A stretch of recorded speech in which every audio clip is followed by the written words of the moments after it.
Ma'am आप कह रहे थे कि हस्बैंड के रिलेशन में जाया करो, जब हस्बैंड और उनके घर वाले रिस्पेक्ट ही ना करें तो भी जाना चाहिए।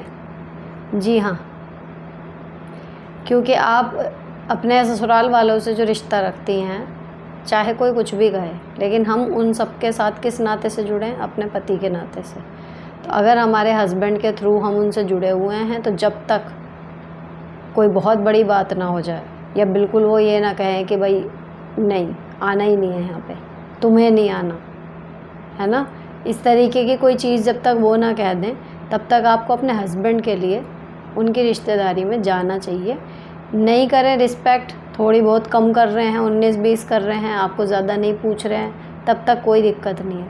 लेकिन हाँ, किसी दिन कोई आपको सामने के सामने ये कर दे कि तुम यहाँ से हटो, या तुम्हारा यहाँ क्या काम है, या तुम्हें तो यहाँ आना ही नहीं चाहिए था, तुम यहाँ क्यों आई हो, इस तरीके की अगर बिल्कुल वर्ड टू वर्ड क्लियर बात आपको बोली जाए, तब है कि भाई, क्योंकि तब भी आप टेक्निकली सही होगी कि भाई मैं तो जा ही रही थी, चाहे ये लोग सीधे मुँह बात कर रहे थे या नहीं कर रहे थे, लेकिन अब इन्होंने क्लियर कह दिया अब मैं नहीं जाऊँगी, तो आपके पास एक मुद्दा है और आप उसमें कहीं ना कहीं गलत नहीं बनते इस तरीके की चीज़ों में। लेकिन रिस्पेक्ट नहीं करना, देखो जब दामाद होते हैं ना, ज़्यादातर का यही होता है ससुराल में, इज़्ज़त इज़्ज़त इज़्ज़त है ना, तो उसका कोई सिर पैर नहीं होता, उसको आप परिभाषित नहीं कर सकती। लेकिन जब कोई क्लियर कट आपको इस तरीके की बात बोल देगा ना, फिर आप 1 मिनट में जाना बंद कर सकते हो कि भैया ठीक है, दैट्स इट। लेकिन उससे पहले अगर आप नहीं जाओगे कि मुझे वहाँ अच्छा नहीं लगता, या वो मेरे साथ मतलब सही से पेश नहीं आते, ये ना बड़ी एक गोलमोल सी लाइन होती है, इसको आप परिभाषित नहीं कर पाओगे, तो कहीं ना कहीं फिर क्या होगा कि जी ये तो मेरी रिश्तेदारी में जाना नहीं चाहती, या ये हमारी बहू ससुराल की रिश्तेदारी में जाना नहीं चाहती, तब बनोगे आप गलत। तो जब तक कुछ क्लियर ना हो जाए, तब तक आपको चाहे बेमन से ही सही अपने पति की रिश्तेदारी में जाना चाहिए, भले वो आपको बहुत ज़्यादा पूछ रहे हैं या नहीं पूछ रहे। तो it's all about being technically right. अगर आपको अपनी इमेज और अपना कहना चाहिए मेंटल पीस मेंटेन रखना है ना, तो ऑलवेज बी टेक्निकली राइट, ताकि कहीं भी कोई भी किसी भी के भी सामने ये चीज़, जब भी आपके लाइफ के कोई मुद्दे उठें, आप कहीं से कहीं तक फिर उसमें गलत नहीं होते, ये चीज़ होती है। तो एपिसोड 105, थोड़े से कष्ट से बचने के लिए अपने आत्मसम्मान की बलि क्यों, ये वाला जो आया था, लेकिन ये प्रकाशित हुआ था 7 जून को। तो मेरे बर्थडे की बहुत सारी विशेज़ हैं, इसमें कमेंट आए हैं 161, जिनमें से काफ़ी सारी ऑब्वियसली बधाइयाँ होंगी। तो जिन लोगों ने मुझे हैप्पी बर्थडे विश किया, मेरे जन्मदिन पर मेरे लिए प्रार्थना की, मुझे शुभकामनाएँ दी, उनका तहे दिल से शुक्रिया। और आपका प्यार मेरे लिए हमेशा, मैं कहती हूँ, ट्रॉफ़ी जैसा है। बाकी के जितने भी क्वेश्चन हैं कोशिश करूँगी कि सबके जवाब दे दूँ, बट ऑब्वियसली अगर कोई रीडेबल नहीं है या फिर बहुत ज़्यादा लंबा है, उसको मुझे छोड़ना पड़ेगा। और बहुत सारे हैं तो मैं बीच में रुक जाऊं और जो लेटेस्ट आए हुए होंगे उनको छोड़ दूं, जो सबसे शुरू में आए होंगे एपिसोड के उनको मैं पहले लूँगी। इसीलिए मैं आपसे हमेशा रिक्वेस्ट करती हूँ कि अपने क्वेश्चन पॉइंट टू पॉइंट रखें, और 2 बजे वीडियो लाइव होती है, उसी टाइम पे जितना जल्दी हो सके अपना क्वेश्चन लिख दिया करिए, ताकि अगर छोड़ने की बात आए तो भी आपका क्वेश्चन ना छूटे। तो चलो ऐसी ही परेशानियों को डिस्कस करते हैं, उनके हल ढूंढने की कोशिश करते हैं, और आओ बहन बातें करें।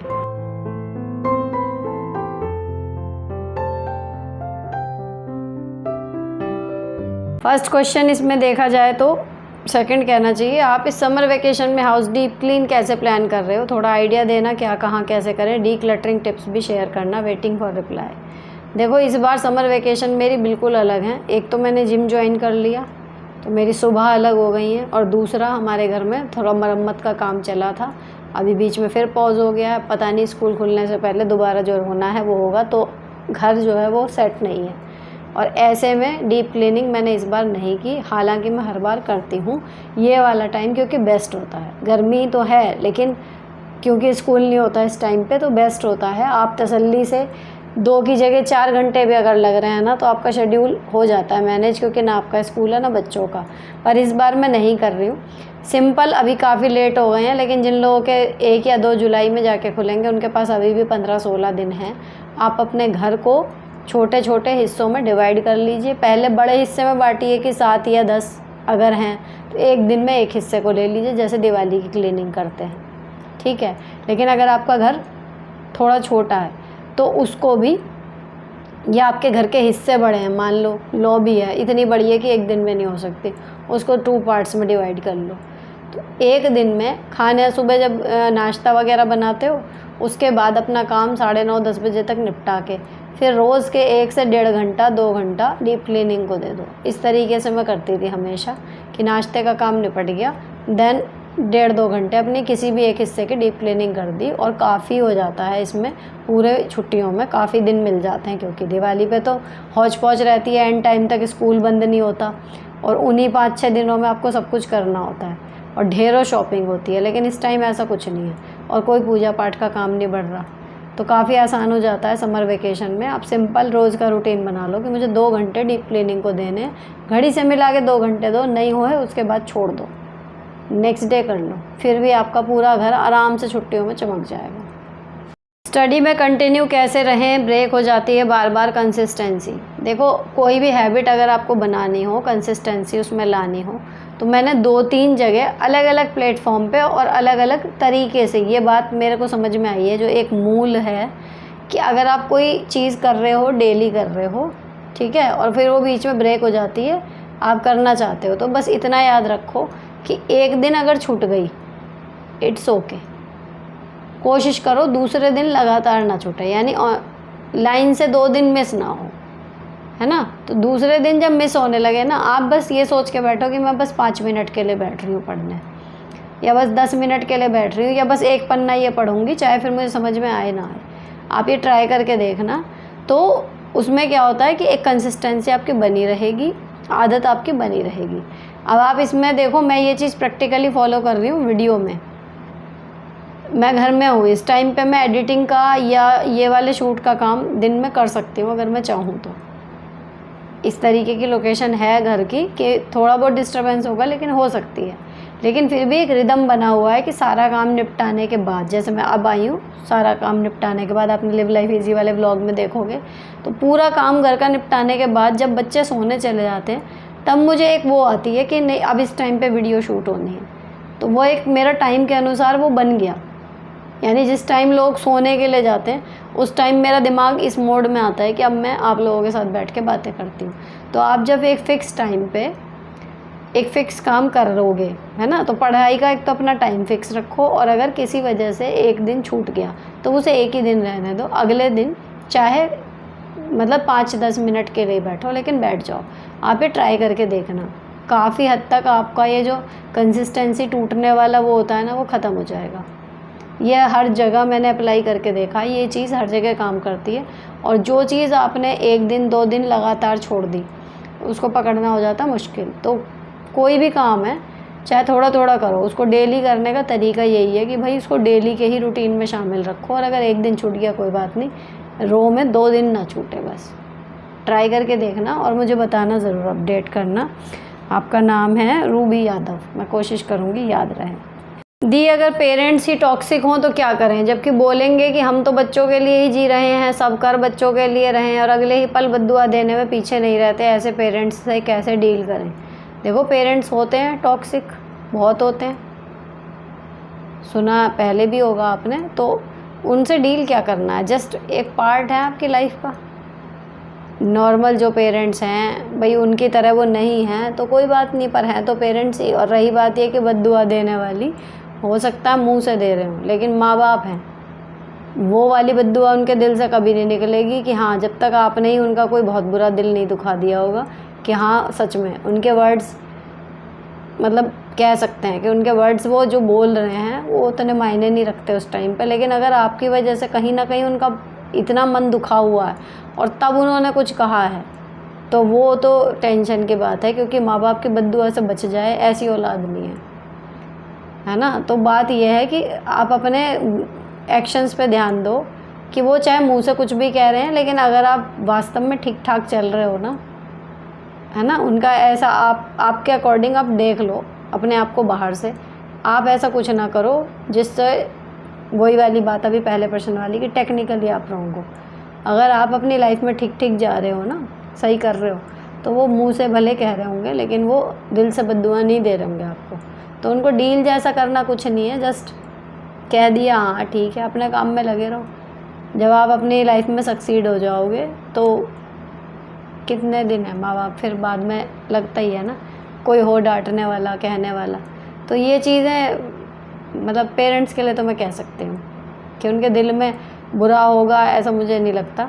थोड़ा बहुत हो सकता है कि होते हैं टॉक्सिक पेरेंट्स, लेकिन आपको उन्हें डील करने जैसी कोई प्रॉब्लम नहीं आएगी।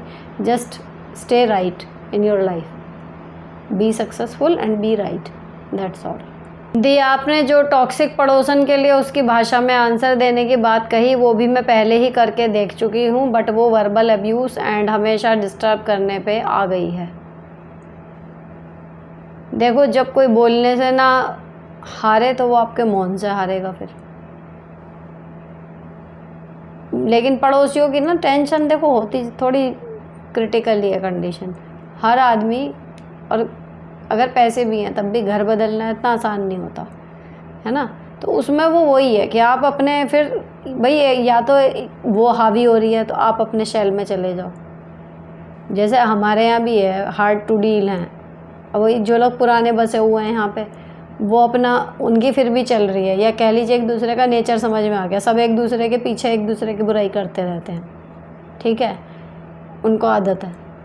अभी हम जब आए हैं तो हमें नहीं समझ में आया उनको कैसे डील करना है। अच्छा, सब बड़े उम्र में तो किसी से ज़्यादा कह भी नहीं सकते कुछ, तो हम लोग क्या करते हैं कि अपनी शैल में रहते हैं, बस नमस्ते, हाँ हूँ, इससे फालतू किसी से बात नहीं।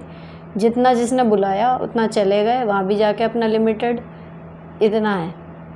तो आप इस तरीके से, अब इसमें जो एक दो हैं जो ज़्यादा बदतमीज़ होते हैं, पहले वाले घर में भी थे, यहाँ पर भी हैं, उनसे हमने बिल्कुल कनेक्शन ही ख़त्म कर रखा है, बिल्कुल कनेक्शन ख़त्म कर रखा है, बोलचाल ही नहीं है, हाँ हूँ भी नहीं है। तो मैं तो, अगर मेरी कंडीशन इस तरीके की होती है तो मैं तो उस बंदे से फिर, भाई आप बात करने के लिए, लड़ने के लिए भी एक लेवल देखोगे ना आदमी का, लेकिन अगर वो बिल्कुल ही जलालत पर उतर ही आया है तो फिर मेरा स्टेप फिर वो होता है कि मैं बिल्कुल शैल में चली जाती हूँ कि मुझे वो दिख ही नहीं रहा और मैं उसको नहीं दिख रही। वो कुछ भी करता रहे, कुछ भी, मैं रिएक्शन ही नहीं देती। फिर हम ऐसे हो जाते हैं कि तू हमें दिख ही नहीं रहा, तो वो हमारे पीठ पीछे कुछ भी कहता रहे लेकिन हमारे सामने कुछ नहीं है।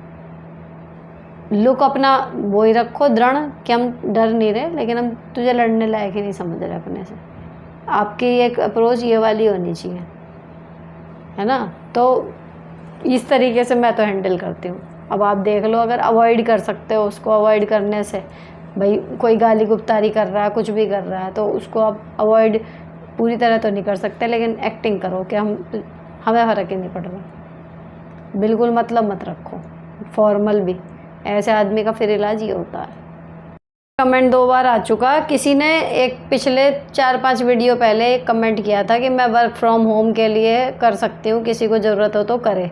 अब इन्हें चाहिए कि ये पिछले 5-6 एपिसोड निकाल के उसके 100-125 कमेंट हैं, अपना आधा घंटा लगा के पढ़ लें, जिसमें भी वो जवाब दे दें। लेकिन ये यहाँ पर पूछ रही हैं, तो जिसने भी किया था अगर वो ये देख रहा है एपिसोड तो इनके रिप्लाई कर देना कि क्या काम था, ये जानना चाह रही हैं उसमें, ठीक है।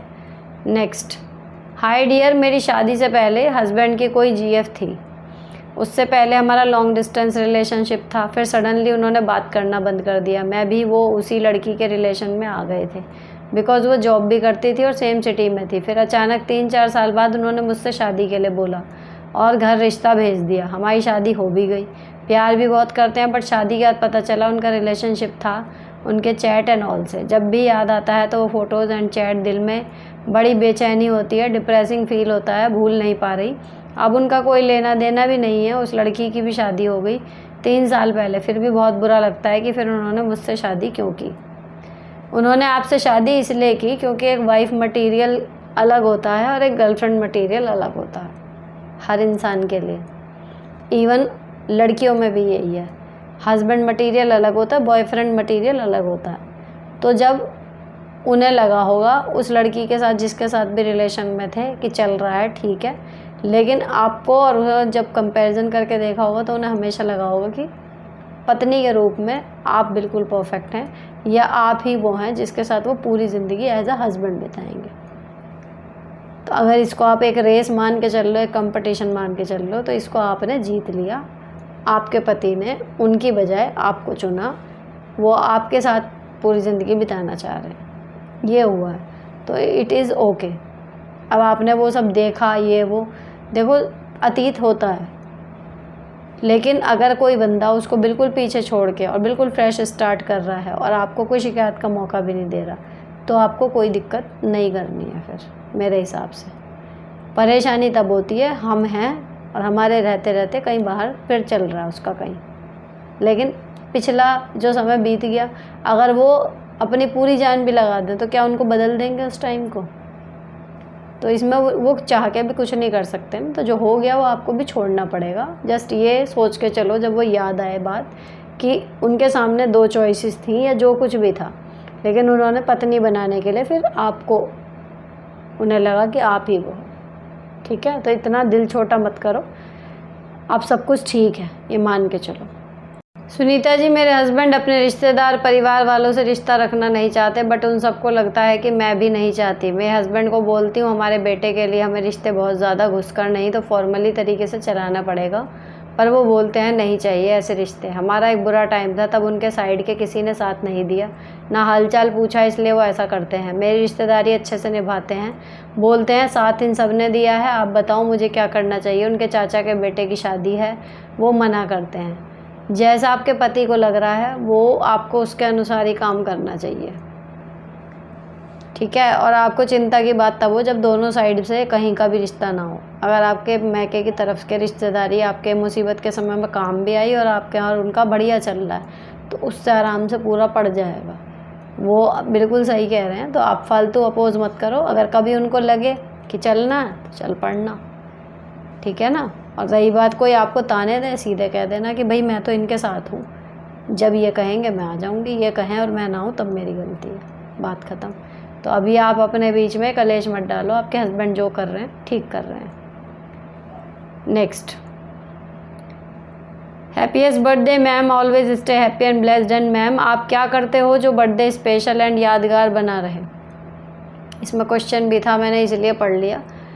मैं क्या करती हूँ, एक तो अब तो कई बार से तो ऐसा लगता है कि 6 के बाद सीधे 8 आ जाए, सही बताऊँ तो पता नहीं क्यों ऐसी फीलिंग आती है कि बर्थडे आए ना, वो मुझे नहीं पता क्यों आती है, लेकिन आता है। अब बच्चे बड़े हो रहे हैं तो ये बहुत एक्साइट रहते हैं। पिछली बार भी अकेले आरोही आराध्या नहीं, दोनों ने पूरी लॉबी सजाई थी, बहुत बहुत सुंदर सजाई थी अपने हिसाब से, और जबकि छोटी थी।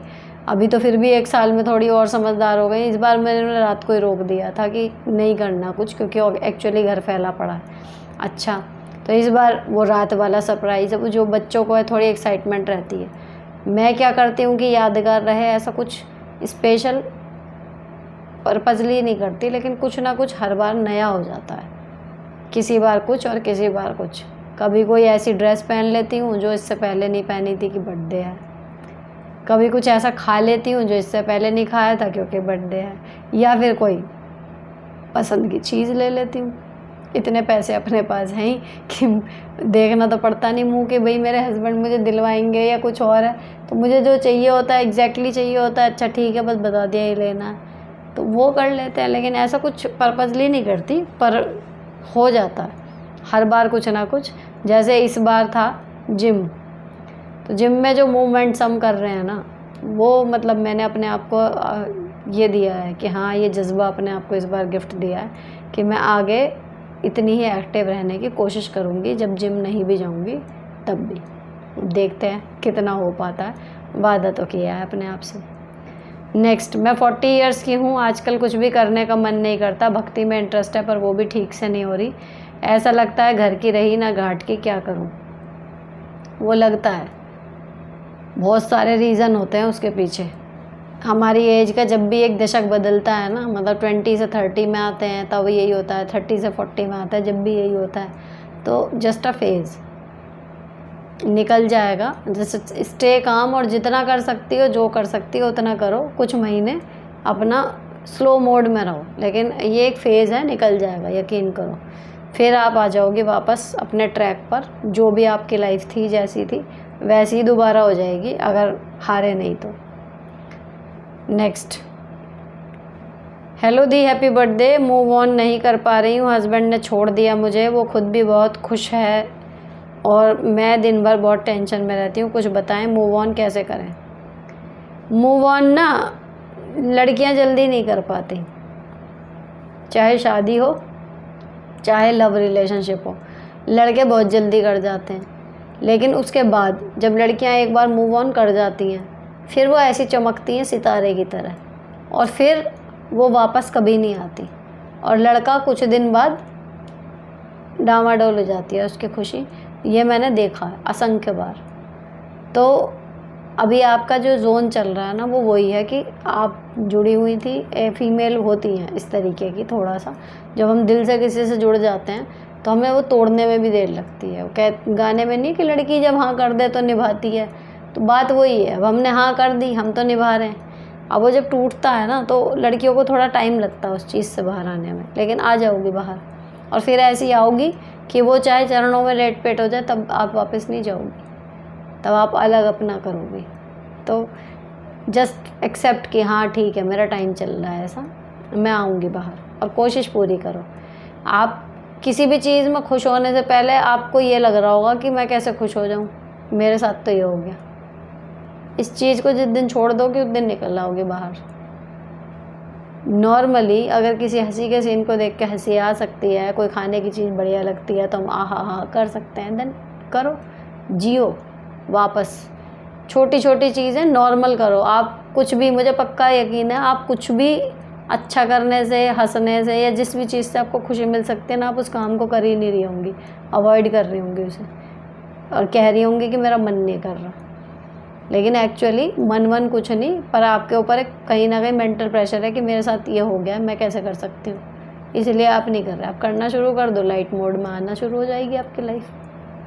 मेरी प्रॉब्लम ये है कि मैंने 2 बार टीचिंग एग्ज़ाम दिया था, मेरा क्लियर नहीं हुआ। मेरी फैमिली में सभी मुझे ताने देते हैं। मैंने अभी फिर से रीस्टार्ट किया है, काफ़ी डरी हुई हूँ। मेरे हस्बैंड आसाम में पोस्टिंग है, अकेले बच्चों के साथ रहती हूँ, प्लीज़ हेल्प।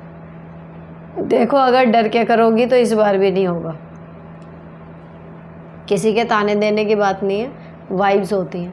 हमारी वाइब्स जो जाती हैं ना भगवान जी के पास, या कोई उसे यूनिवर्स कहता है, कोई लॉ ऑफ अट्रैक्शन में बताते हैं, लेकिन अगर हमें पहले से ही डर लग रहा है ना कोई चीज़ करने से पहले ही, वो एक्चुअली में नहीं होएगी।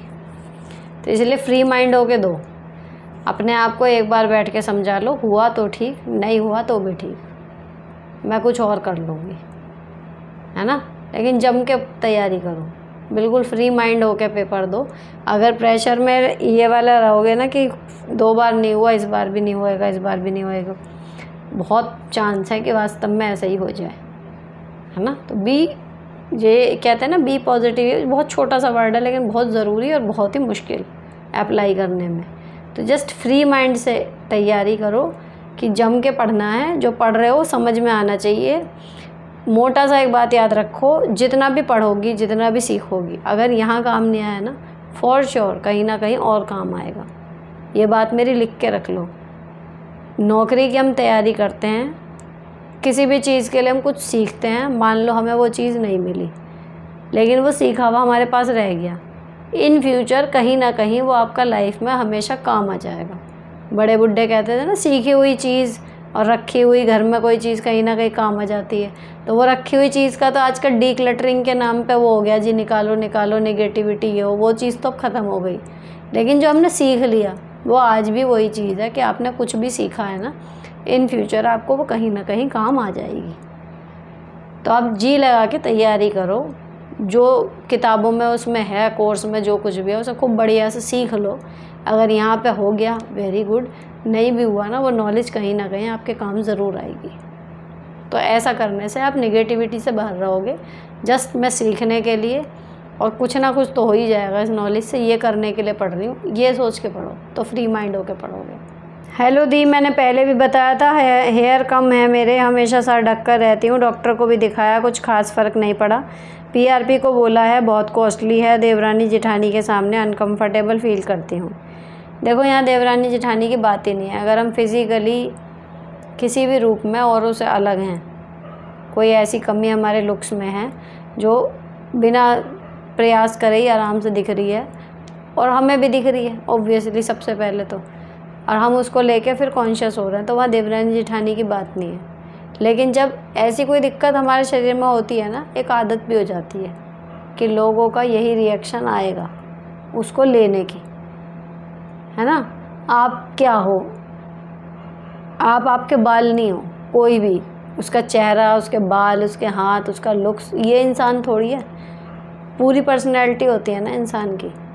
तो बाल आपकी एक कमी हो सकती है कि आपके लुक्स को वो ख़राब कर रहे हैं। आप लेकिन उनकी तरफ ध्यान ना दे के जो काम आप अच्छा कर सकती हो, और ये मैं केवल हवाई बातें नहीं कर रही कि मोटिवेशनल स्पीकर बन के मैं आपको कुछ भी ज्ञान पेल रही हूँ। एग्जैक्टली हमारे शरीर में कमियां हैं, हमें पता है, मेरे शरीर में भी है, दूसरे के में भी है। पिच परफेक्ट शायद ही कोई होगा, और अगर पिच परफेक्ट है भी कोई लुक्स में तो वो यहाँ से या यहाँ से कहीं ना कहीं से कमी होगी। इंसान है तो कमी है, ठीक है। अब हमारे हाथ में इतना होता है कि हम उस कमी को उजागर करके या उसकी तरफ देख देख के रोते रहें। ऐसा नहीं है कि कमियाँ ही हैं, जैसे हर इंसान में कमी है ऐसे ही हर इंसान में गुण भी कोई ना कोई ज़रूर होता है जो वो औरों से बेहतर कर सकता है। अब बस प्रपोर्शन का फ़र्क है हर इंसान में। किसी में गुण ज़्यादा होते हैं, कमियां कम होती हैं, किसी में कमियां ज़्यादा होती हैं, गुण कम होते हैं। लेकिन मुझे पूरा भरोसा है भगवान जी ने ना एक भी इंसान को ऐसा नहीं बनाया जिसमें कोई कमी ना हो, और एक भी इंसान को ऐसा नहीं बनाया जिसमें कोई गुण ना हो। तो जस्ट हमें क्या करना है, फिगर आउट करना है कि ठीक है हमारे बाल ख़राब है, हमारा चेहरा ख़राब है, या हमारी हाइट नहीं है, या हमारा रंग अच्छा नहीं है, या हमारा फिगर अच्छा नहीं है, ठीक है, ये हमारी कमी हो गई। अब हमें ये ढूंढना है कि हमारे अंदर अच्छा क्या है, ऐसी क्या चीज़ है जो हम औरों से बेहतर कर सकते हैं। बस जिस दिन वो चीज़ आपको समझ में आ गई अपने बारे में, उस दिन समझो आपकी नैया पार लग गई। अब आपको उस चीज़ को इतना बढ़ाना है कि आपकी जितनी भी कमी है ना वो उन सबको ओवरलैप कर जाए। हो सकता है आप खाना बहुत अच्छा बनाती हो सकता है आप पढ़ाई में बहुत अच्छी हो सकता है आप DIY बहुत अच्छे करती हो सकता है आप घर बहुत अच्छा सजाती हो, गाना बहुत अच्छा गाती हो, पेंटिंग करती हो, शॉपिंग बहुत अच्छी करती हो, कपड़ों का सिलेक्शन आपका बहुत सुंदर हो, कुछ भी हो सकता है यार। इतनी सारी चीज़ें हैं, ऐसा नहीं है कि आप किसी भी चीज़ में अच्छी नहीं होंगी। आप 10, 12, 15 चीज़ों में से, मैं मान रही हूँ 14 चीज़ों में भी अगर आप कहें कि मैं तो इसमें भी नहीं हूँ, मैं तो इसमें भी नहीं हूँ, ध्यान से सोचना किसी एक चीज़ में आप ज़रूर इतनी होशियार होंगी। बस आपको उसी चीज़ को बढ़ाना है, एंड देन इतना बढ़ाना है कि वो आपकी सारी कमियों को ढांक ले। यही जीवन है बस। दी मैं अपने चैनल पर लाइव आई थी, उसमें कुछ लोगों ने गलत कमेंट किए, अब मैं पढ़ नहीं रही हूँ वो, क्या करूँ, लाइव आऊँ या नहीं। देखो जब हम सोशल मीडिया पे आते हैं ना तो डेमोक्रेसी है, कुछ लोग अच्छा भी बोलेंगे, कुछ लोग बुरा भी बोलेंगे, और कुछ लोग बहुत बदतमीजी भी कर जाएंगे।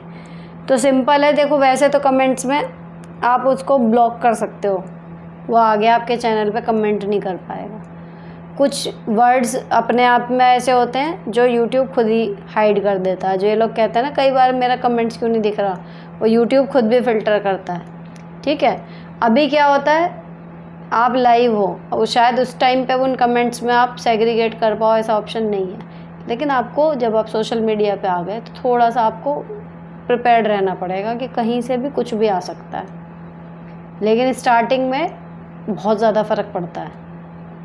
इवन अभी भी बहुत ज़्यादा वायरल हो जाए मेरी ये वीडियो, ये मेरी विश कभी नहीं होती, क्योंकि जब अंधाधुंध वायरल होती है ना तो होता क्या है कि जिन लोगों को इंटरेस्ट है हमारे कंटेंट में उनके पास तो जाता ही है, वो किसी के भी फ़ोन में भेजते हैं। और जब वो बंदा कोई ऐसा है जिसको इस तरीके का कुछ देखना ही नहीं है और फिर हम आ गए उसके फ़ोन में सामने, वो गालियाँ वालियाँ भी लिख देते हैं। होता है ये। जब स्टार्टिंग में जब चैनल शुरू हुआ था लिव लाइफ इजी वाला और वायरल हुई थी उसकी वीडियो, तो रूटीन वीडियो हैं। अब जो बंदा घर में कभी काम नहीं करता होगा या जो मज़दूर श्रेणी का लोग हैं वो इतना ज़्यादा काम करते हैं तो वो तो क्या ही देखेंगे उसको।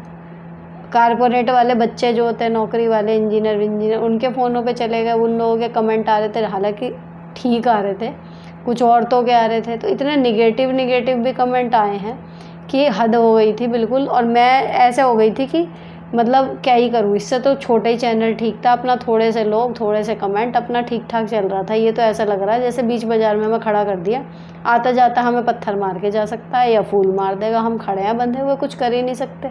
तो मेरा रिएक्शन खुद ही ये था। तो लेकिन आपको इन सब चीज़ों के लिए प्रिपेयर्ड होना पड़ेगा।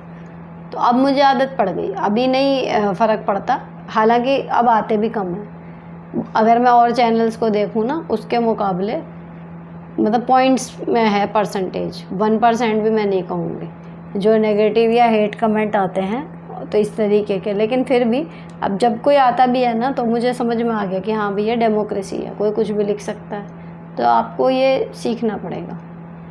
लाइव आऊँ या नहीं आऊँ उससे कोई फ़र्क नहीं पड़ता। और वैसे भी जो लाइव में आके जो कमेंट्स लाइव के दौरान होते हैं वो बाद में तो दिखते नहीं, जितना मुझे पता है। बाद में तो वो लाइव को कोई वीडियो की तरह देखेगा, तब वो कमेंट्स हैं वो दिखेंगे। अगर आपको लग रहा है कोई कमेंट ऐसा है, ठीक है आपने देख भी लिया, आप उसको डिलीट कर दो या यूज़र को हटा दो चैनल पे से, कि एक बार कर दिया दोबारा उसको मौका ही ना मिले वो चीज़ करने का।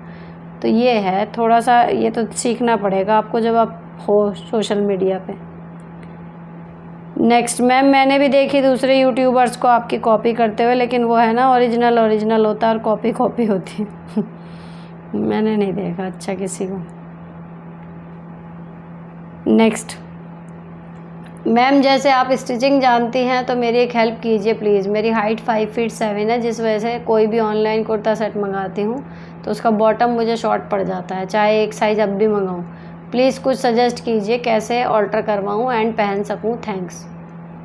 तो आप उसमें ऊपर नेफे की साइड पे कपड़ा जुड़वा सकते हो, क्योंकि नीचे जुड़वाओगे तो वो तो नज़र आएगा, तो थोड़ा आसन बड़ा हो जाएगा, इट्स ओके, वो तो चल जाएगा। अपना जितना भी छोटा पड़ रहा है वो नेफा खुलवा के उसमें एक्स्ट्रा कपड़ा लगवा लो, तो ये यहाँ से लेंथ बढ़ जाएगी। इस तरीके से आप करवा सकते हो। जो मेरे पास एक कमेंट आ रहा था ना, 2 बार से मैं बना नहीं पा रही, समझ ही नहीं आ रहा मैं कैसे बनाऊँ। मतलब डायरी में लिखूँ वो 20 क्या था, 20 लाइफ लेसन्स आप ऐसे बता दो शॉर्ट में।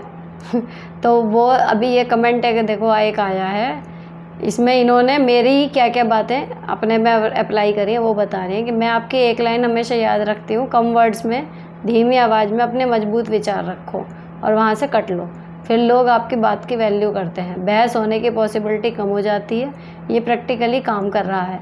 नेक्स्ट, हर किसी की मूवी में मत घुसो, लोगों को अपना पिक्चर एंजॉय करने दो, आप अपना पिक्चर एंजॉय करो। आई होप मैं सही जा रही हूँ दी। तो ये बार बार यही बातें घूम फिर के आती हैं। और ऐसा नहीं है कि आप लोगों के जो प्रैक्टिकली, अब मैं जिम में भी जा रही हूँ, प्रैक्टिकली भी जो अगर कोई मिल रहा है मुझसे या कोई मुद्दे की बात चलती है, तो जैसे मैं यहाँ बात कर रही हूँ एग्जैक्ट मैं वही बोलती हूँ। तो आपका लॉजिक अगर ठीक जा रहा है तो ठीक जा रहे हो फिर आप। मतलब हम लोग अपने आप से ही झूठ बोल रहे होते हैं। मैं वहाँ भी आज या कल की बात है कि मैं यही कह रही थी, मैंने कहा दुनिया ख़राब नहीं है, कि कोई कह रहा था कि औरतों की तो बिल्कुल ज़िंदगी ख़राब कर रखी है दुनिया ने, तो मैंने यही बोला था कि दुनिया ख़राब नहीं है, औरतों ने खुद अपनी ज़िंदगी ख़राब की हुई है, क्योंकि वो क्लियर हेडेड ही नहीं है, उनको एग्जैक्टली पता ही नहीं है कि उनको चाहिए क्या, और जो चाहिए ना उससे उल्टा ही करती हैं। मैं कहा इसलिए जिस दिन उनको ये समझ में आ जाए मुझे ये करना है, मुझे ये चाहिए और मैं यही करूँगी, या इतना चाहिए या ये मेरा काम नहीं है, इसमें मैं नहीं घुसूँगी, या कोई अगर मेरी खुशी से खुश नहीं है तो ये मेरी प्रॉब्लम नहीं है, किसी को ठीक करने के लिए मैं अपनी खुशी छोड़ दूँ, दुखी होना शुरू कर दूँ। तो ये कॉमन सी 2-3 चीज़ें हैं जो हर औरत के साथ यही हो रहा है, और मतलब 10 में से 8 के साथ, हर तो नहीं कहना चाहिए। तो केवल एक क्लियरली सोचने की बात है और कुछ नहीं है। नेक्स्ट, काश कि आप कुछ साल पहले मिली होती। सब समय है, जिसका जैसा लिखा है मिलना वो तभी मिलेगा। नेक्स्ट, हेलो मैम, मेरे ससुराल वाले इतना मुझसे नफ़रत करते हैं, मेरी सास मेरे पति को दिन रात भड़काती रहती है, मेरे पति मुझसे ठीक से बात नहीं करते, प्लीज़ मैम आप मुझे कोई सजेशन बताओ। भड़काने में वो क्या कहती हैं, वर्ड टू वर्ड आप उस पर ध्यान दो, ठीक है ना, ताकि जैसे कोर्ट केस नहीं चलता, जब इस तरीके की घर में परिस्थिति होती है ना, तो समझ लो बिल्कुल वही बहस चल रही है। आपको पॉइंट्स पता होने चाहिए कि आपके किस मुद्दे का, मतलब आपकी किस बात का मुद्दा बनाया जा रहा है, आपके किस एक्ट को गलती करार दिया जा रहा है। फिर ध्यान से सोचो, और अगर आपने वो चीज़ करी है, वो फिर आपने क्यों करी, उसकी आपकी एक्सप्लेनेशन क्या है, वो क्लियर होनी चाहिए। और ये तभी होगा जब आप ठंडे दिमाग से बैठोगी। कोई हमारी बुराई कर रहा है, हम एकदम गुस्से में भर जाते हैं, आपको लग रहा है हस्बैंड ठीक से बात नहीं कर रहे, कहीं ना कहीं नहीं भी कर रहे होंगे, लेकिन आप कभी बार वो वहाँ से नॉर्मली भी आ रहे होंगे ना, आप मेंटली मेकअप रहती होंगी कि भैया अभी यहाँ से आए ना, अभी इनका मुँह ऐसा रहेगा। तो ये बड़ा नाजुक मामला है, इसको थोड़ा ध्यान से हैंडल करो कि आपके बारे में एक्चुअली बोला क्या जा रहा है, ध्यान से उसको पहले समझ लो। हो सकता है उसमें से कुछ बातें सही हो सकता है उसमें से कुछ बातें बिल्कुल गलत हो, है ना। तो कोशिश करो आपके हस्बैंड के सामने आपका व्यवहार ऐसा हो, जब वो वहाँ से आए भी ना तो आपको देख के उन्हें ऐसा लगे कि यार ये तो सही है, ऐसी तो नहीं है जैसे मम्मी बता रही है। समझ रहे हो, धीरे धीरे उस कन्फ्यूजन का ही आपको कहीं ना कहीं फ़ायदा मिलेगा। लेकिन अगर वो आदमी वहाँ से नेगेटिव सुन के आ रहा है और आप भी नेगेटिविटी ही दिखा रहे हो, हाँ ये है ही ऐसी, वो और दूरी आपके और आपके पति की बढ़ती जाएगी, घटेगी नहीं।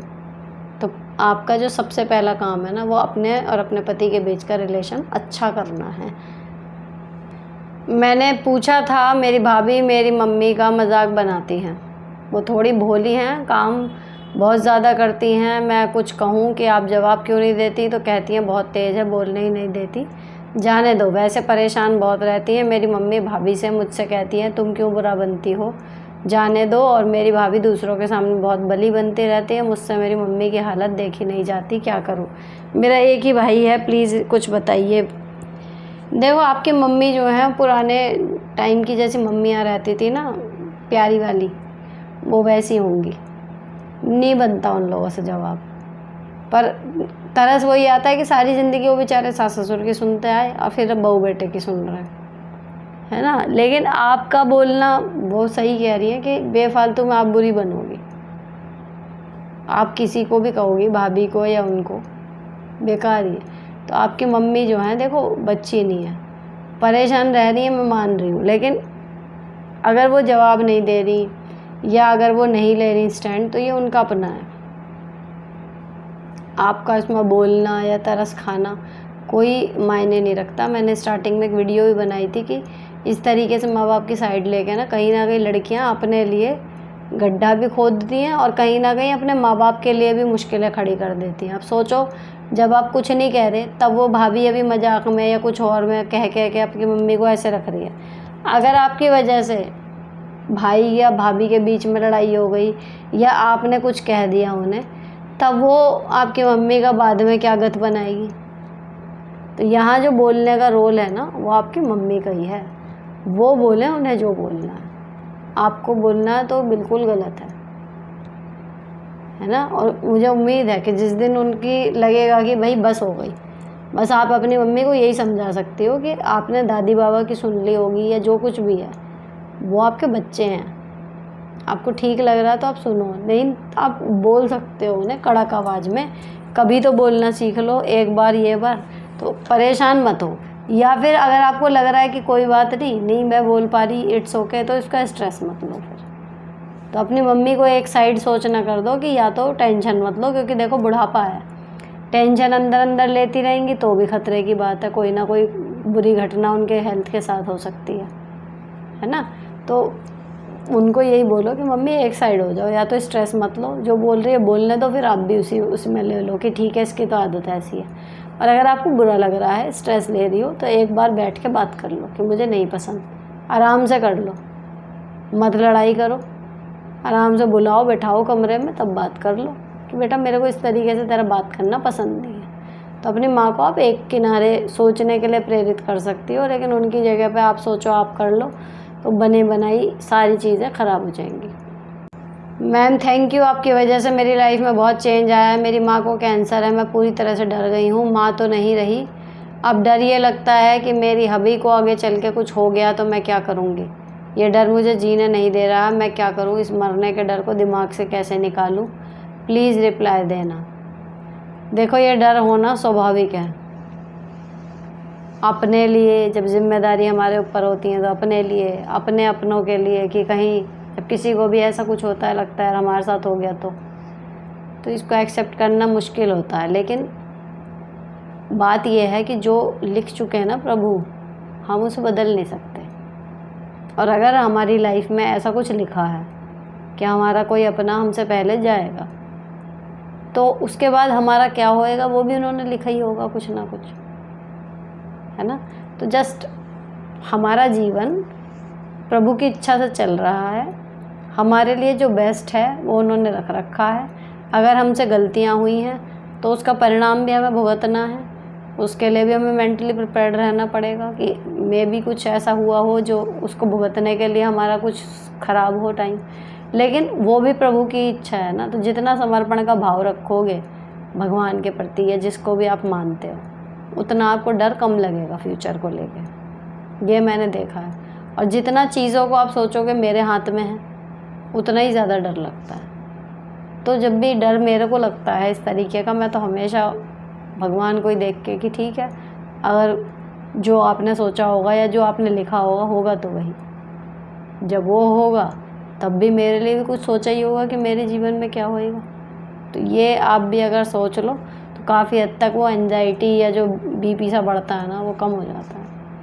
हाय दी, आप कैसे हो? मैं आपके वीडियोस देखती हूँ, इम्प्लीमेंट करने की कोशिश भी करती हूँ पर नहीं कर पाती, क्योंकि मेरी लाइफ में बहुत रूल हैं जो मुझे बचपन से अब तक सिखा, पता नहीं क्या सही है और गलत, बट मुझे बहुत मुश्किल होती है, इस अपने आप को ओवरकम नहीं कर पा रही हूँ। प्लीज़ मेरी हेल्प करो किसी से, लाइक हबी एंड रिलेटिव तो वो कहते हैं इतना मत सोच, बट कितना सोचूं, कितना मानूं और कितना छोड़ूं, समझ नहीं आता। अगर मेरे से उल्टे आपको कहीं ना कहीं आपके रूल्स जो क्लैश कर रहे हैं, तो सिंपल है कि आपको दूसरों के लिए सोचना, दूसरों के लिए जीना, है ना, अपने से बड़ों को जवाब नहीं देना, चाहे वो गलती कह रहे हो, ये सब चीज़ें आपको सिखाई गई होंगी और आप बीच में अटक रही हो, ठीक है। लेकिन सिंपल सी एक बात याद रखो, इस कन्फ्यूजन को दूर करने में अगर और 8-10 साल निकल गए, आपकी आधी से ज़्यादा लाइफ तब तक जा चुकी होगी। सिंपल एक बात समझाने की मैं यहाँ पे कोशिश कर रही हूँ कि आप जो भी हैं, चाहे आप बहू हैं, चाहे आप सास हैं, चाहे आप नंद हैं, चाहे भाभी हैं, चाहे जेठानी हैं या देवरानी हैं, ठीक है, यहाँ पर जो भी कमेंट कर रहा है, मेरे लिए फ़र्स्ट प्रायोरिटी वो है। उसके लिए बेस्ट क्या है वो मैं सजेस्ट कर देती हूँ। अब उसमें ये होता है कि आपके लिए, यहाँ तो मेरे तो आप समझिए व्यूअर हो, कमेंट कर रहे हो, आप तो अपने लिए खुद हो ना सब कुछ। आपके लिए आप फर्स्ट प्रायोरिटी क्यों नहीं हो सकते? सिंपल सी बात है। इस पे कई बार एक रील मेरे उस पे आती है पेज पे कि अपनी लाइफ के 5 सबसे ख़ास आदमियों को सोच के बताओ, आंखें बंद करो और अपनी लाइफ के सबसे ख़ास 5 आदमियों के नाम सोचो मन में। और हम सोचते हैं, आप भी सोच के देख लो, ठीक। अब उसके बाद आंखें खोलो, अब उसमें बताओ कि आपका नाम था उसमें। अक्सर नहीं होता। इवन मैं इतना बोलती हूँ कि अपने बारे में भी पहले सोचो, मेरा भी नहीं था। तो हम ये है कि अगर हम प्रायोरिटी दूसरों की बनना चाह रहे हैं, हम अपनी प्रायोरिटी खुद ही नहीं है, तो जस्ट आई एम सेइंग कि अपनी प्रायोरिटी आप सबसे पहले खुद को तो बना लो कि भाई मैं अगर खुश रहूँगी, मैं अगर सॉर्टेड रहूँगी, मैं अगर स्वस्थ रहूँगी, तो मैं अपने से जुड़े हुए सब लोगों का बहुत अच्छे से ध्यान रख पाऊँगी। और अगर मैं अपने सुख के लिए या अपने आप को ठीक रखने के लिए कोई कदम उठा रही हूँ, तो वो गलत कैसे हो सकता है?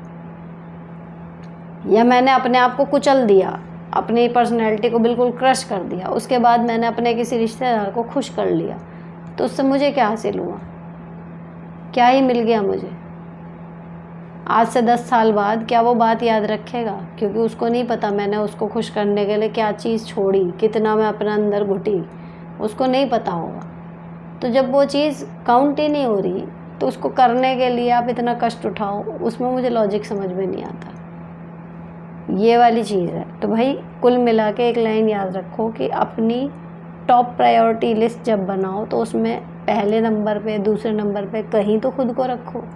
बस वो रख लोगे तो अपने बारे में सोचना फिर आपको गलत नहीं लगेगा। नेक्स्ट वही आ गया, बेटा 10 साल का है, सुनता नहीं है, बहुत ज़िद करता है, बात बात पर मना करो तो रोने लगता है, उसके पास मोबाइल दे दो तो वो सब करता है, क्या करूं? देखो जी, मोबाइल की तो बीमारी यही है, और ऐसे टेंट्रम का इलाज आप कहीं भी सर्च करके देख लो, सिंपल है, वो टेंट्रम दिखा रहा है, आप टेंट्रम के अनुसार रिएक्ट मत करो। उसको ये समझ में आ जाएगा कि मेरे ये सब करने से कुछ नहीं होगा। कितनी देर रोएगा? 1 घंटा, 2 घंटा, बहुत कलाकार होगा 3 घंटे रोएगा, सो जाएगा रोते हुए, उठेगा, फिर हो सकता है चीपी करेगा, लेकिन फिर मान जाएगा। और एक बार ऐसा आपने जी कैड़ा कर लिया, अगली बार से उसको समझ में आ जाएगा कि भाई मैं कुछ भी कर लूँ, अगर मेरी माँ ने मना कर दिया तो नहीं है। ये बात पिछली बार भी हुई थी, लेकिन उनके रोने से जो हम अपना डिसीजन बदल लेते हैं ना, वो कहीं ना कहीं अपने लिए ही हम गड्ढे खोद रहे हैं।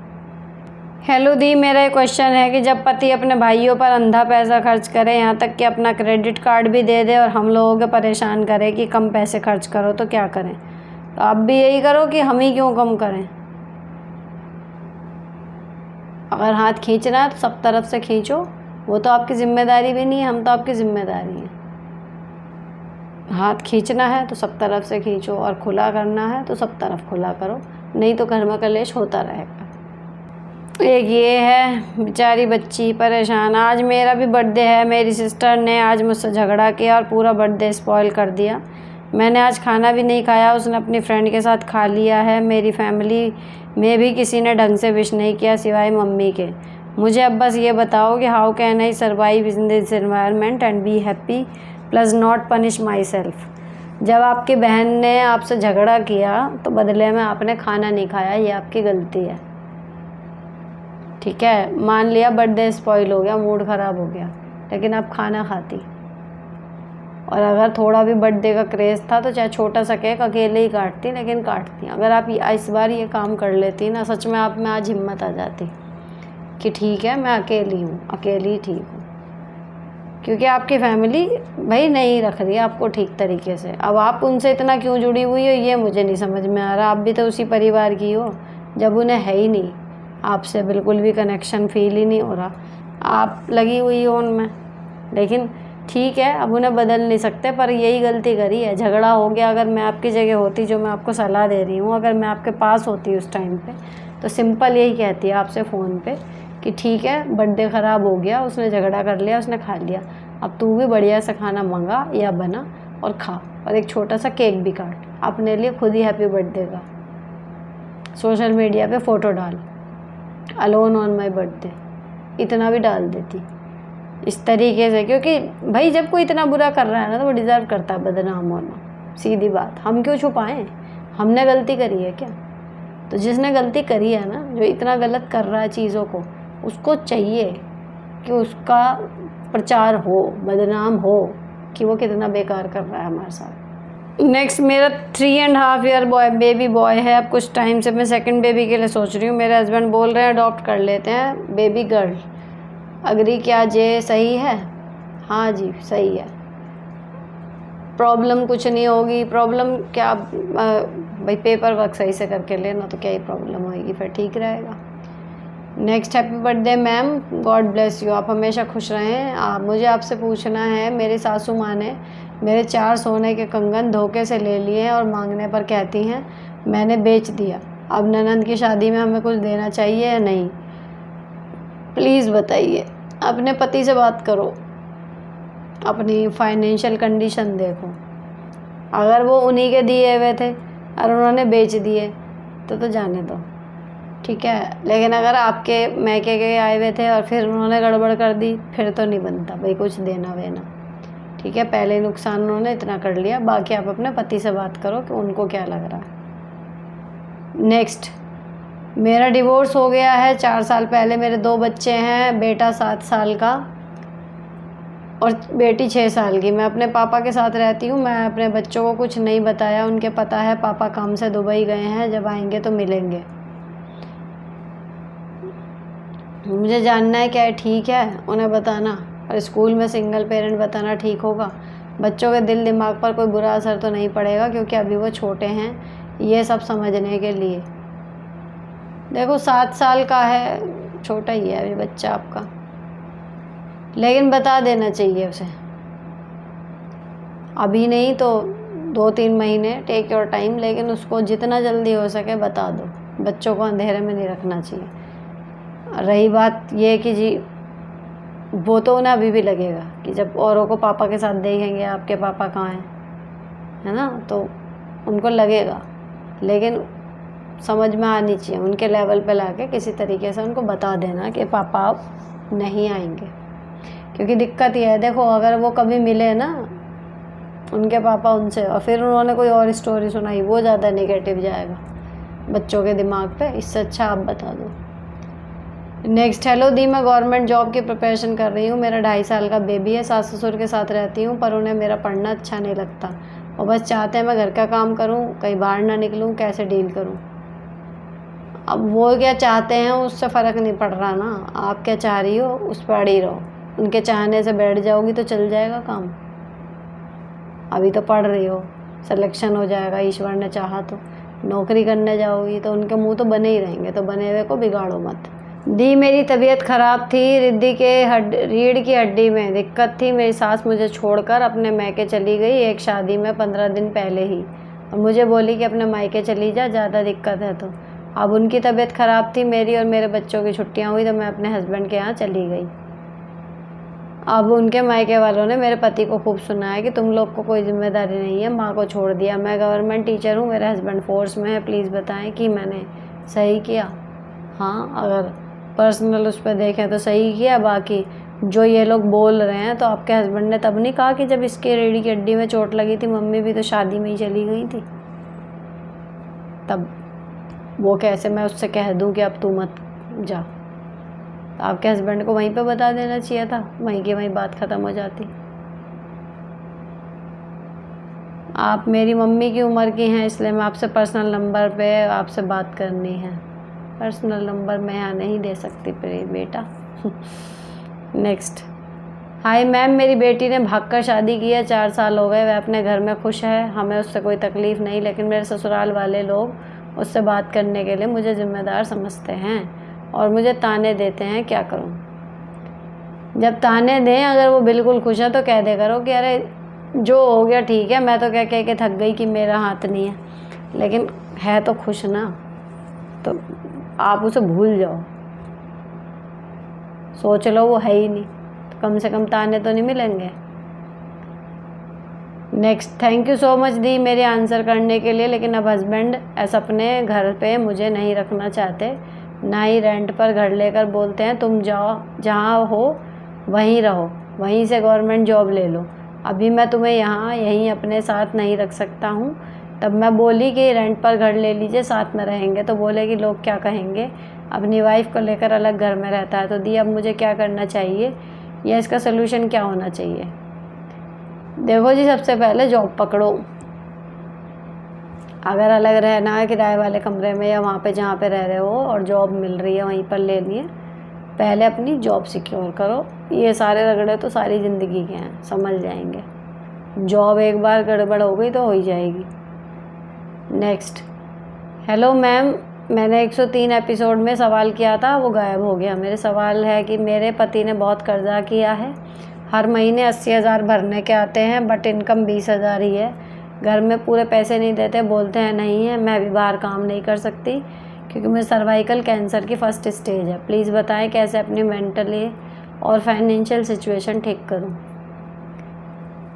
कोई इलाज नहीं है भाई मेरे पास इस समस्या का। आपके पास 80,000 भरने के हैं और 20,000 आपके आ रहे हैं, कैसे और क्या ही पूरा करेगा आदमी? उसमें आपकी बीमारी भी है, बहुत बड़े भंवर में हैं आप। सबसे पहले तो अगर हेल्थ इंश्योरेंस कराया हुआ होता तो आपका ट्रीटमेंट ज़रूरी है ना, या फिर ये है कोई बिना ब्याज वाला कोई पैसा देने के लिए राज़ी हो जाए आपको। उस पैसे से ये है कि भाई जिसका कर्जे वाला हिसाब है वो चुका दो, जिस पर ब्याज जा रहा है फिर बिना ब्याज वाला धीरे धीरे चुकाते रहो, या तो कोई ऐसा मददगार आपका रिश्तेदार मिल जाए। लेकिन बहुत बड़ी समस्या है ये, और बिना किसी स्ट्रॉन्ग उसके कोई बैंक वगैरह भी नहीं देगा। कर्ज़ा उतारने के लिए कर्ज़ा थोड़ी मिलेगा। तो इस टाइम तो या तो अपनी कोई चीज़ आदमी बेच के कर्ज़ा चुकाए, बीमारी का इलाज करवाए, या फिर यही है भैया कि कोई रिश्तेदार देवदूत बन के बिना ब्याज का पैसा हमें दे दे, तो तब पूरा पड़ेगा। इसमें तो मामला ख़राब ही है बहुत ज़्यादा।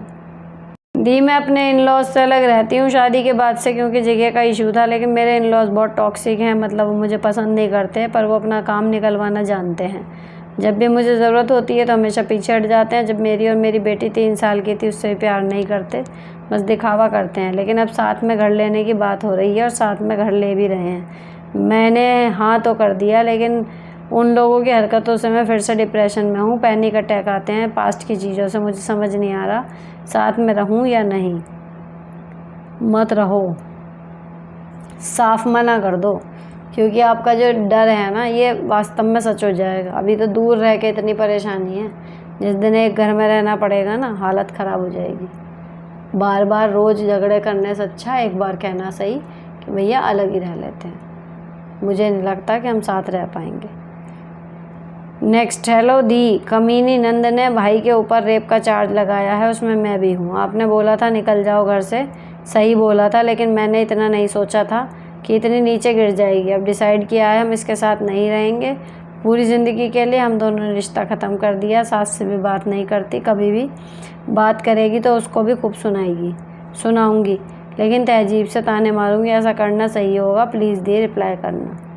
हाँ हाँ भैया, पहले तो मुझसे पीछा छुड़ा के बाहर तो निकलो, मैंने पहले ही बोला था, इसीलिए अब केस ही हो गया ना, अब कैड़ा काम हो गया। अब वो जिसे सुनाना सुनू ना वो बाद की बात है, पहले ये रायता जो फैला है इसे समेटना ज़रूरी है। मैम मेरा क्वेश्चन है, मेरी शादी टूट गई है last year and I am 33 years old and I don't have job because I am preparing for government job and also doing master degree, but now I don't have job and due to my age my family also want to marry me, and I am also think about that, but I am not sure about marriage and my job is not done yet, so what should I do? I am 33-year-old and also out age for marriage, so what to do? Ma'am please give a solution. देखो, अगर कहीं job की तैयारी कर रहे हो और तैयारी है आपकी अच्छी, आपको भरोसा है, तो जहाँ 33 के हो 35 के हो जाओ। या फिर एक दूसरा ऑप्शन ये भी हो सकता है कि ठीक है रिश्ता ढूंढने को कह रहे हैं, ढूंढने दो, है ना। ढूंढने के बाद भाई ढूंढने में भी टाइम लगता है, फिर थोड़ी बहुत देर उसमें भी लगेगी, तारीख निकलेंगी, कुछ है ना। और जब जहाँ पे भी रिश्ता करोगे वहाँ क्लियर अपनी बात ये रख देना कि भाई मैं गवर्नमेंट जॉब की प्रिपरेशन कर रही हूँ और मैं करूँगी जॉब, या प्रिपरेशन चल रही है तो इतने मैं पढ़ाई भी किया करूँगी। तो क्लियर अपनी बातें रख लेना, और दोनों काम आपके एक साथ भी हो सकते हैं। हो सकता है आपके पति की किस्मत से ही शादी के बाद ग्रह नक्षत्र बदलते हैं ना, क्या पता आपकी जॉब उसी के बाद ही लिखी हो। बहुत लोगों की लगती है शादी के बाद ही। तो इतना फ्यूचर को लेकर ना प्रेशर मत लो। एज हो गई है इतनी, इसीलिए घर वाले भी सोच रहे हैं। ऐसे भी कमेंट आपने पढ़े होंगे, जो इतनी एज हो गई वो शादी करना चाह रही है, उनके घर वालों को ही सुध नहीं है, तो उनको बोलो कि आप देख लो, मिल लो लड़कों से, जब आए रिश्ते बात करो, उनसे यही बोलो कि भाई मैं प्रिपरेशन कर रही हूँ और मैं करूँगी इसके बाद भी, है ना। तो जो जॉब वाली बीवी के साथ ओके हो उसके साथ आप हाँ करो, बस सिंपल है। तो दोनों काम हो जाएंगे, आपकी जॉब की भी तैयारी है, जॉब में सिलेक्शन भी हो जाएगा और शादी भी हो जाएगी। नेक्स्ट, मेरे सवाल एक है कि गर्मी चरम सीमा पर है, किचन में गर्मी कम लगने का क्या क्या उपाय किए जा सकते हैं? कोई और व्यूवर भी रिप्लाई दे सकती है। देखो जी, किचन में गर्मी कम लगे ना, सबसे बड़ी बात होती है वेंटिलेशन। अगर वेंटिलेशन है आपके किचन में तो काम चल जाएगा। दूसरी चीज़ है आपका जो बीच बीच में आप अपना ठंडा पानी पीते रहो, ठीक है। जब गैस बंद हो तो किचन में फ़ैन की व्यवस्था करा लो। अक्सर किचन में फ़ैन नहीं होते, तो जब गैस जल रही है तो और गर्मी हो रही है, लेकिन जब गैस बंद भी है तो भी हम पसीने में नहा रहे हैं। तो ये 2-3 चीज़ें कर लो। सबसे ज़रूरी चीज़ वेंटिलेशन ही है भाई, खिड़की दरवाज़ा एग्जॉस्ट वगैरह होना चाहिए, उससे काफ़ी हद तक फ़र्क पड़ जाता है। और जब गैस जल रही है उस टाइम पे आप फ़ैन बंद कर लो, नहीं तो वो छोटे वाले फ़ैन भी है, पता नहीं कैसे निकलते होंगे कि वो मुंह पे ही हवा देते हैं। इतने इतने से कूलर आ रहे हैं, वो बता रही थी जब अभी हम लास्ट टाइम संगीत में गए थे कि वो ऐसे ही मुंह पे ही हवा मारता है, गैस वैस पे नहीं मारता।